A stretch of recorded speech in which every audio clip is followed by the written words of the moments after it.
നല്ല സത്യം ഞാൻ പറയും. നല്ല മൂവിയായിരുന്നു, എനിക്ക് ഇഷ്ടപ്പെട്ടു. അടിപൊളിയായിരുന്നു. കോമഡി ഒക്കെ ഉണ്ടോ? കോമഡി ഉണ്ട്. First half full comedy, second half sentimental emotional ആയിരുന്നു. അടിപൊളിയായിരുന്നു, എനിക്ക് ഇഷ്ടപ്പെട്ടു. നമ്മുടെ ഒരു കോമഡി ക്യാരക്ടർ ഉണ്ടായിരുന്നു അമ്മാവന്റെ. അടിപൊളി അടിപൊളി. ഞാൻ നിമിഷം പറഞ്ഞിട്ടാ വന്നത്.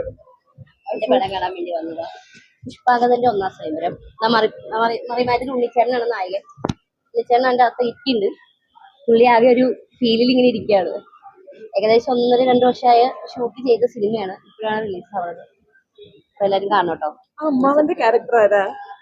പേര് പറഞ്ഞ അടിപൊളിയല്ലേ? അടിപൊളിയായിട്ടുണ്ട്.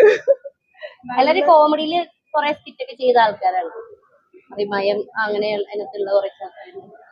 നല്ലൊരു എൻഡിങ്ങും വളരെ ഫീൽ ഗുഡ് ആയിട്ടൊരു മൂവിയായിരുന്നു. നല്ല എൻഡിങ് ആയിരുന്നു. ഫസ്റ്റ് ഹാഫ് നല്ല കോമഡിയാണ്.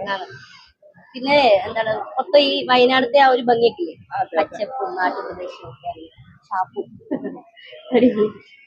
അതൊരു കാണണേ.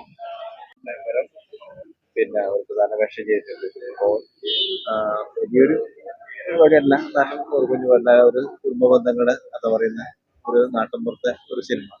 അത് വയനാട് പശ്ചാത്തലമാക്കിയിട്ടാണ് ചെയ്തത്. 2 വർഷം മുമ്പ് പൂർത്തിയാക്കപ്പെടാൻ. അപ്പൊ ഇത് ഇപ്പൊ ഇറക്കിയിട്ടുണ്ട്. കുഴപ്പമില്ല, എന്നാലും കുറെ ആള് ഉണ്ടായിരുന്നു, അത് ഇഷ്ടമായി എന്നാ പറയുന്നത്. ശരി വേണം. അപ്പൊ അതിന്റെ ഒരു നമ്മുടെ ഒരുപാട് കലാകാരന്മാർ അതിലുണ്ട്. ടെലിവിഷൻ രംഗത്തിലെ, ഒരുപാട് സിനിമാ രംഗത്തിലെ, നാടക രംഗത്തിലെ പുതിയ ആൾക്കാരെ വെച്ചിട്ടാണ് ചെയ്തത്. നമ്മളും പുതിയ ആൾ തന്നെയാണ്. അപ്പൊ ഒരു കുഞ്ഞു പടം അത് തിയേറ്ററിൽ റിലീസ് ആക്കി. ജോസ്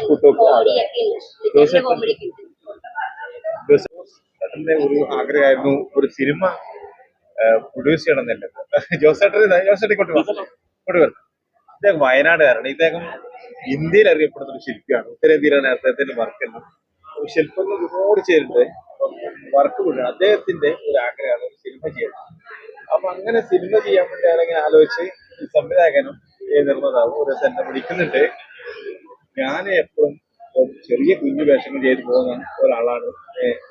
അപ്പോ ഞാൻ ആര് വിളിച്ചാലും ഒരു ദിവസം 2 ദിവസം ഇഷ്ടം. അപ്പൊ ഞാനൊരു മുഴുന്നേൽ നിൽക്കുമ്പോൾ ഞാൻ ഈ ചാനലിലോട്ട് അവിടെ ഇറക്കി റേറ്റിംഗിലെ പ്രശ്നമുണ്ട്, അതും ഇതൊക്കെ ചെയ്യുന്നത്. പറഞ്ഞോളൂ, നിങ്ങളാണ് നായകൻ. ഞാൻ പറഞ്ഞു, നായകൻ എന്നാക്കല്ലേ അല്ലേ.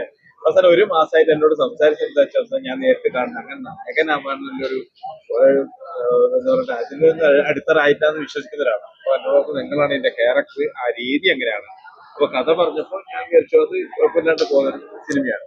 അങ്ങനെയാണ് ഇതിലേക്ക് ഒരു പ്രധാന വേഷം ചെയ്തത്. അപ്പോൾ ചെയ്ത് വളരെ ചുരുങ്ങിയ ദിവസം കൊണ്ട്, വളരെ ചുരുങ്ങിയ ബഡ്ജറ്റ് കൊണ്ട് രസകരമായിട്ട് ഒരുപാട് കഴിവിന്റെ ആർട്ടിസ്റ്റാണ് അതിന് പങ്കെടുത്തത്. ഒരുപാട് പക്ഷേ നമ്മളെ